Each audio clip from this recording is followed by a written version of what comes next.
Alright, so I opened up that Black Bandit Scout, and it seems like it rolls pretty good, but green light, come on. It's got a little skip in the tire. I'm not sure if it's a flat spot or what. It looks like it rolls pretty good, like this. And I already checked the seat of the tires, but it's still a nice model. Just maybe the roll will take a little bit to straighten out and out the side of the package. But bright, shiny, gloss black paint.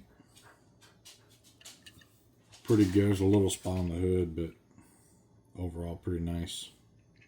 There's the back. There's the front. Undercarriage is pretty accurate. It's got little 4-link bars on this one instead of leaf springs.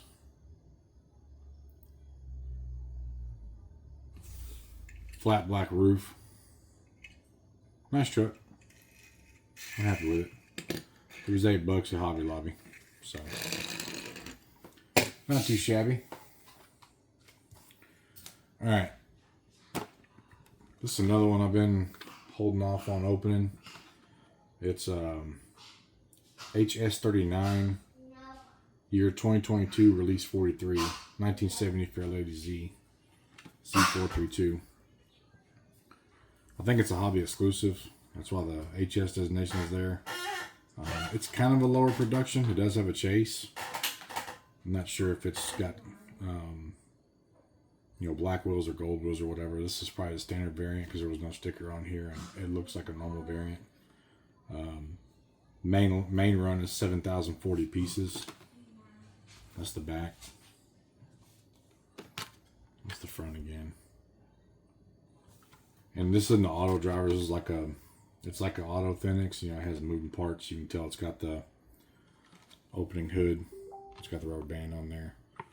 I was watching some other guys on their unboxing videos over the past few months, and I'll collect a lot of the Blazers, and I noticed that the rubber bands, if you keep them, I keep all my stuff indoors, but just with humidity where we're at and heat and, you know, what have you, over time, it's probably worse in other parts of the country, that if you leave those M2 models that have rubber bands to keep tops on or hood shut or whatever, the rubber bands will actually adhere and ruin the paint finish.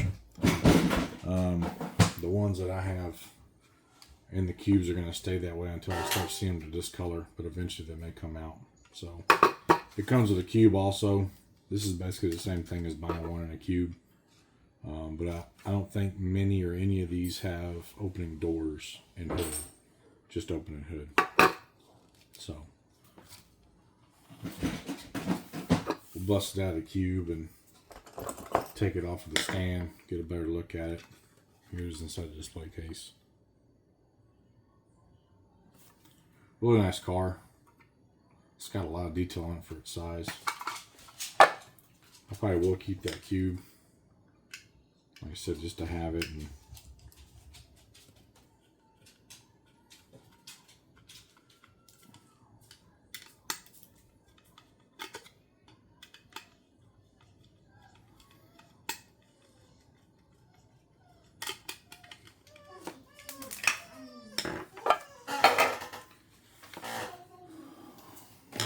take an X-Acto and cut that off down here below the chassis. See, this is nice and fresh and new for being a couple of years old, but over time it'll probably dry rot and discolor. Oh, look at that. Loosey goosey M2. Come on, man. Can't even get the hood on there straight. But it does shut okay. It's not really the greatest,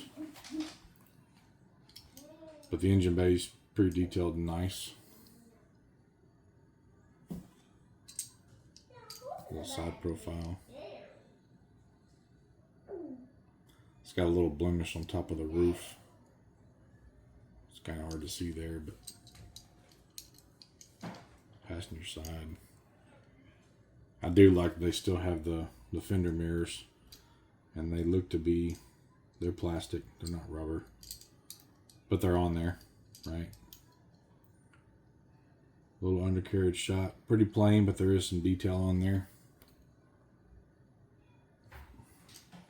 It's the rear of the car. It's got a Fairlady Z license plate on it. Obviously, this is a race car. It doesn't have a license plate. And the front's got little clear lenses for the headlights. Doesn't roll too bad for a small tired M2. It's really hard for them to get the rubber out on these things. It looks like the tires are a little bit out of round from being in that case. Can probably play with these a little bit. Get it straightened up some. No, this one's real bad. Maybe it'll help. Hold on. Do another roll check. That thing's pretty bad. See if that's any better. A little bit. Good looking car. Everybody loves a Z-Ride. So again, hobby exclusive of some sort. This would be a nice car to have in one of the garages eventually when I swap cars out, because it's a very fitting JDM race. So a little upset about that hood, but I'm not surprised. These little models from M2 are, I mean, in relation to the Greenlight Scout, you see how much smaller it is. This isn't a huge vehicle, but it's pretty tiny. It's about the size of a Hot Wheels Miata.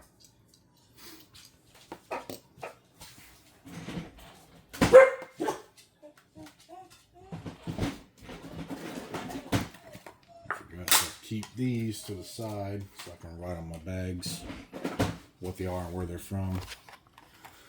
Okay, Giant Lightning, I think it's a 2023, 2022. This is a release 3. It's the 02 Chevy Silverado. I had this one and an orange one. I traded the orange one away to a friend of mine and gave me a bunch of customs.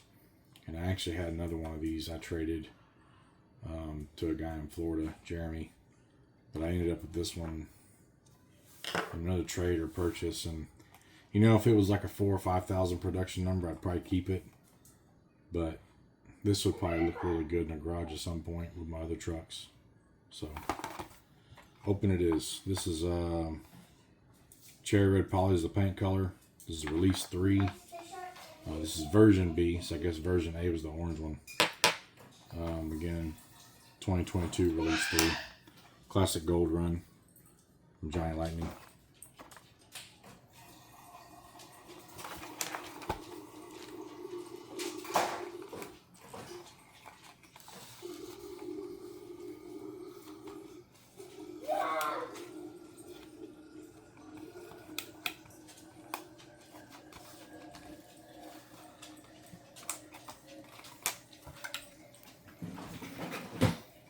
This thing is really nice. It's got casted mirrors, but they are not, well, not quite the scale, but they're on there, right? They got painted mirror covers or mirror lenses. Truck's not bad. Paint kind of does some good justice. That's the front. Anybody knows these trucks, those mirrors are kind of huge for what they are. That's the back. Has some type of bed liner. It's not the same color as a truck, which is cool. Gives a little contrast. And the undercarriage is pretty basic, but better than nothing. Get a front shot. Not the best they could have done on this one, but this truck will be a lot worse. Rolls okay. It's got a few little skips and hits in the tires. Again, you just got to kind of look them over. Sometimes the wheel's not really on there. This one looks all pretty good. Looks like this driver's front tire is kind of or the rear axle's got a little bend in it. So not too bad, but it rolls, right? White letters on the tires are a nice touch. Bridgestone Potenzas. That's probably pretty period correct for back when this truck was made. LS trim level. Black interior. Shape of the dash is pretty accurate. May not be able to see in there, but be a good truck to have in a loose collection.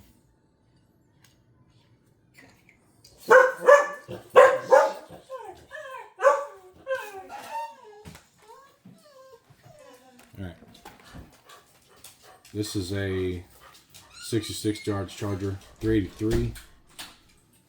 Codes are 11 2302. So this is 2023 year, release 2. I want to say this is a O'Reilly's exclusive, but I really can't remember where I got it. I'm pretty sure I didn't buy this in a trade. I remember this thing having a pretty nasty blister kink on the front. I like the Mopar stuff, and it wasn't an auto driver, so it should have an opening hood on it.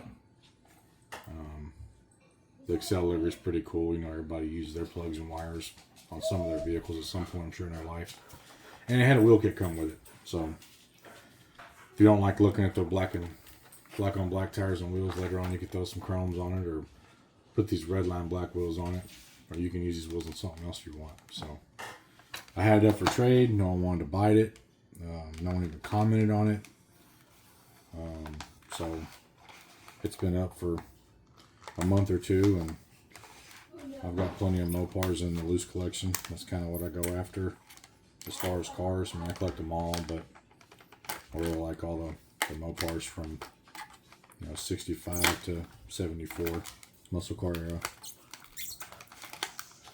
Even the older stuff too, but I mean the key years are 67 to 71 or 2. After that, they kind of declined in power and all the rubber bumper crap and what have you.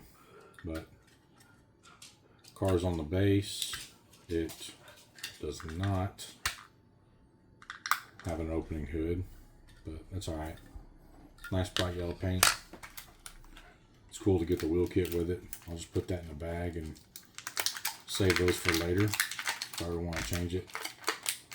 All these mini kits come with a screwdriver, a spare set of axles for each wheel.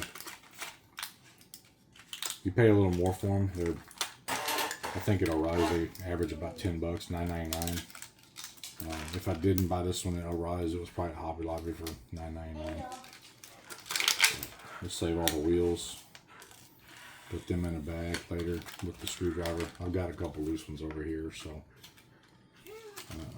get the axles out. Save those as well. Got a front rear axle. They're obviously two different lengths.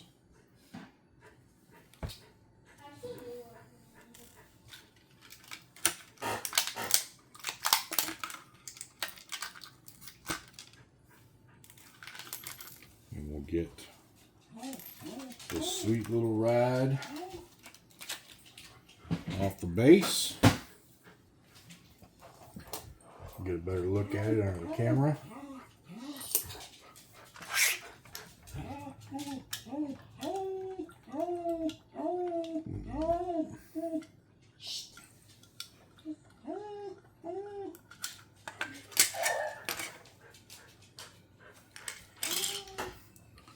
Yeah, got the runners on the front, 12.5 or 13 sticks on the back, maybe a little bit bigger. It's got a good look in the rear. These cars look so good, set up for super street or, whatever class this car will run in with what size of tire in it. I'm not no expert anymore. I used to know all that, but narrow tires in the front. Like I said, nice bright yellow paint. It's got a pretty cool logo on the front. Excel decal on the back. Undercarriage is not bad. Plastic bottom. Obviously the M2 cubes most of the time have an aluminum base. The auto drivers and I guess some of these auto wheels, they're plastic base. They're a little more lower budget friendly, if you will. But this is a nice car loose. I'm glad I took it out of the package. It didn't really do anything for me in that package. This one might actually get swapped wheels just because I think these are out of round being in the package, because it does not roll worth a damn like at all. It won't free roll. So we'll play with that one later and put some different wheels and tires on it. See what looks. Probably go with the other black ones. See if they're a little more straight. I don't know if this thing will look good with chrome wheels on it or not, but maybe we'll play around with it. So again, 66 Dodge Charger.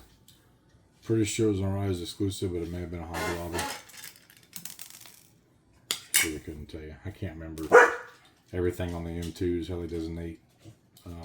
Except WMT, I know is Walmart exclusive. And I've got some other O'Reillys